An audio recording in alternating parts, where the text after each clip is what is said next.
अस्सलाम वालेकुम। क्या हाल है सब दोस्तों का? ठीक है जनाब। आज जिस गोली के बारे में मैं आपको बताने जा रहा हूँ वो है लोरसिड 8 मिलीग्राम। लोरसिड 8 मिलीग्राम बेसिकली लोरनॉक्सिकेम है।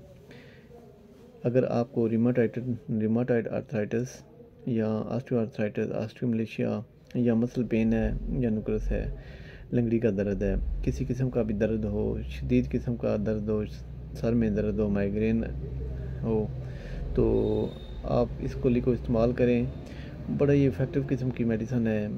तो आप इसे सुबह शाम इस्तेमाल करें। इंशाल्लाह आपके जोड़ों का दर्द जितना भी शदीद हो इंशाल्लाह 1-2 दिन में ख़त्म हो जाएगा। 15-20 दिन इसे मुतवातर इस्तेमाल करने से आपकी बीमारी बिल्कुल जड़ से ख़त्म हो जाएगी। जो लोग कहते हैं कि हमें सुबह उठते ही सर में शदीद दर्द शुरू हो जाता है और शाम सूरज गुरूब होने तक रहता है, फिर उसके बाद ठीक हो जाता है, तो उन लोगों के लिए ये बड़ा ज़बरदस्त किस्म का इसका रिज़ल्ट है।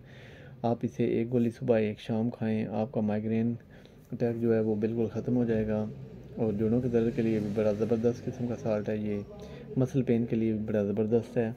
तो इसको हर मेडिकल स्टोर से आप परचेज़ कर सकते हैं। अगर लोरसिड का नाम मेडिसन ना मिले तो आप लोरनॉक्सिकेम साल्ट परचेज़ कर लें, किसी भी कंपनी का परचेज़ कर लें, बड़ा आउट क्लास रिज़ल्ट है।